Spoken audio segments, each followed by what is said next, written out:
देख रहे हैं न्यूज 24 यूपी उत्तराखंड और मैं हूं आपके साथ अशोक तिवारी।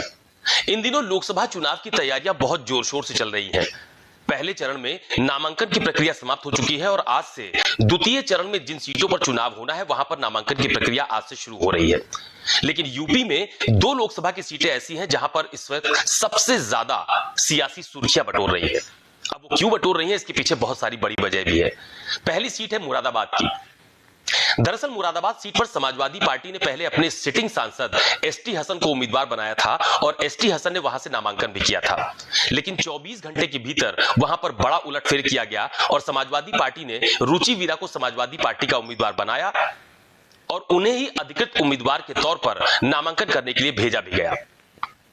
जैसे ही रुचि वीरा के नाम का ऐलान मुरादाबाद में हुआ तो उस वक्त एसटी हसन के समर्थकों ने रुचि वीरा का जमकर विरोध किया और यह कहा कि उनका मुरादाबाद से सीधा कोई ताल्लुक नहीं है, वो बिजनौर की रहने वाली है, लिहाजा उनको यहां से उम्मीदवार ना बनाया जाए। जबरदस्त हंगामा भी हुआ, लेकिन सियासी घटनाक्रम लगातार बदलते रहे। एसटी हसन के नामांकन करने के ठीक 24 घंटे बाद रुचि वीरा ने भी मुरादाबाद से नामांकन कर दिया। यानी समाजवादी पार्टी के दो नेताओं ने एक ही लोकसभा सीट से नामांकन किया। हालांकि नामांकन करने के बाद रुचि वीरा ने यह कहा कि वो मुरादाबाद में चुनाव लड़ने नहीं आई हैं बल्कि लोगों का दिल जीतने आई हैं। कुछ देर बाद जिलाधिकारी मुरादाबाद की तरफ से यह स्पष्ट कर दिया गया कि रुचि वीरा ही समाजवादी पार्टी की अधिकृत प्रत्याशी होंगी और एसटी हसन का नामांकन रद्द हो गया। यह एक बड़ा उलटफेर मुरादाबाद में देखने को मिला। हालांकि समाजवादी पार्टी के नेताओं ने पहले इस मामले में कुछ भी बोलने से इनकार किया, लेकिन बाद में यह कहा गया कि दोनों ही नेताओं के बीच में जो भी तल्खी है उसको जल्द ही निपटा दिया जाएगा। अब रुचि वीरा कौन है? दरअसल रुचि वीरा मूल रूप से बिजनौर की रहने वाली हैं और आजम खान की बेहद करीबी मानी जाती हैं। रुचि वीरा एक बार समाजवादी पार्टी के टिकट पर विधायक भी रह चुकी हैं। इसके अलावा साल 2022 का विधानसभा चुनाव वो बिजनौर से लड़ी थी, लेकिन वो चुनाव हार गई थी।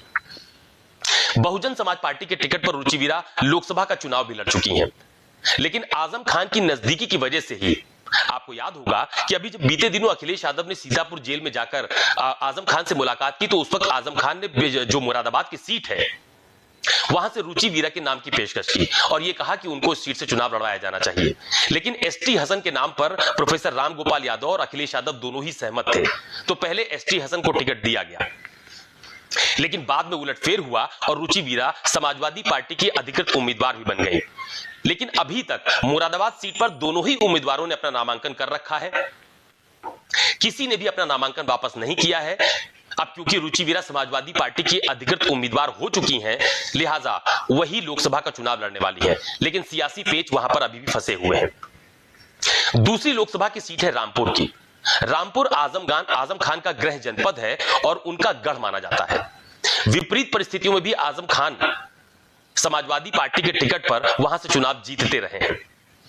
पिछला लोकसभा का चुनाव जो हुआ था वहां पर आजम खान की पैरवी पर आसिम रजा को टिकट दिया गया था, लेकिन बीजेपी ने उस सीट पर उनको हरा दिया था। इस बार भी आजम खान ये चाहते थे कि रामपुर की सीट पर या तो अखिलेश यादव चुनाव लड़े या उनके परिवार का कोई व्यक्ति वहां से चुनाव लड़े, लेकिन अखिलेश यादव वहां से चुनाव लड़ना नहीं चाहते थे। लिहाजा उन्होंने मोहिबुल्लाह नदवी को वहां से समाजवादी पार्टी का उम्मीदवार बनाया और उनको बाकायदा स्पेशल विमान से भेजा गया रामपुर में नामांकन के लिए। लेकिन दूसरी सबसे अहम बात यह रही कि आजम खान के बेहद करीबी आसिम रजा ने भी रामपुर की सीट से अपना नामांकन कर दिया। यानी कि रामपुर सीट पर भी समाजवादी पार्टी के दोनों ही नेताओं ने अपना नामांकन कर रखा है। समाजवादी पार्टी की तरफ से मोहिबुल्लाह नदवी को अधिकृत उम्मीदवार बताया गया है, लेकिन अभी तक आसिम रजा ने भी वहां से नामांकन वापस नहीं लिया है। तो कुल मिलाकर मुरादाबाद की सीट हो या रामपुर की सीट हो, वहां दोनों ही जगहों पर समाजवादी पार्टी के दोनों नेताओं ने ही अपने नामांकन कर रखे हैं। ऐसे में रामपुर की सीट पर आजम खान ये चाहते थे कि वहां से अखिलेश यादव चुनाव लड़ें या उनके परिवार का कोई व्यक्ति चुनावी मैदान में उतरे, लेकिन ऐसा नहीं हुआ। वहां पर भी घटनाक्रम बहुत तेजी से बदला। जैसे ही वहां से ये ऐलान किया गया कि इस बार मोहिबुल्लाह नदवी वहां से चुनाव लड़ेंगे, उसके 24 घंटे पहले समाजवादी पार्टी की जो लोकल यूनिट है उसकी तरफ से बाकायदा एक प्रेस कॉन्फ्रेंस की गई और यह कहा गया कि अगर वहां से अखिलेश यादव चुनाव नहीं लड़ते हैं तो समाजवादी पार्टी की लोकल यूनिट लोकसभा चुनाव का बहिष्कार करेगी। खुद आसिम रजा ने भी यह बात कही, लेकिन उसके 24 घंटे बाद आसिम रजा ने ही नामांकन कर दिया। अब आसिम रजा भी इस बात को कह रहे हैं कि वही समाजवादी पार्टी के उम्मीदवार हैं। मोहिबुल्लाह नदवी भी कह रहे हैं कि उनको अखिलेश यादव ने नामांकन करने के लिए भेजा है, वो पार्टी के उम्मीदवार हैं। ठीक इसी तरह की स्थिति मुरादाबाद में भी देखने को मिल रही है, जहां पर एसटी हसन ने कहा कि जो पार्टी ने उनसे कहा था उन्होंने किया, अब फैसला पार्टी के आला कमान को लेना है। यानी रामपुर और मुरादाबाद दोनों ही सीटों पर सियासी पेच बेहद उलझा हुआ है। इस बीच में खबर यह भी आ रही है कि समाजवादी पार्टी के नेतृत्व ने दोनों नेताओं से, यानी रामपुर में भी और मुरादाबाद में भी, दोनों नेताओं से बातचीत की है और यह कहा है कि तालमेल बैठाया जाए, मामला निपटाया जाए। खबर यह भी आ रही है कि जल्द ही शिवपाल यादव आजम खान से मुलाकात करने के लिए सीतापुर की जेल में जाने वाले हैं। यानी रामपुर और मुरादाबाद की सीट पर आजम खान ने अपनी प्रतिष्ठा लगा रखी है। एक सीट पर तो अखिलेश यादव सहमत हो गए, यानी मुरादाबाद की सीट पर अखिलेश यादव ने आजम खान की पैरवी पर रुचि वीरा को टिकट दे दिया, लेकिन रामपुर की सीट पर अखिलेश यादव ने आजम खान की बात को नहीं माना और उन्होंने मोहिबुल्लाह नदवी को टिकट दिया, जहां उन्होंने नामांकन भी कर दिया।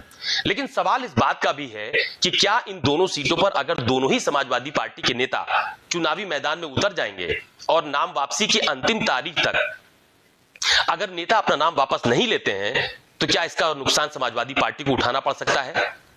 और निश्चित तौर पर अगर ऐसी स्थिति बनती है तो इसका फायदा एनडीए को होगा। हालांकि समाजवादी पार्टी की तरफ से यह कहा जा रहा है कि यह पार्टी के भीतर का मामला है, दोनों ही समाजवादी पार्टी के नेता हैं, यानी कि मोहिबुल्लाह नदवी, आसिम रजा और इसके अलावा मुरादाबाद में एसटी हसन, रुचि वीरा। तो सवाल इस बात का उठ रहा है कि पार्टी के भीतर इस तरह के अंतरकलह से समाजवादी पार्टी कैसे निपटेगी।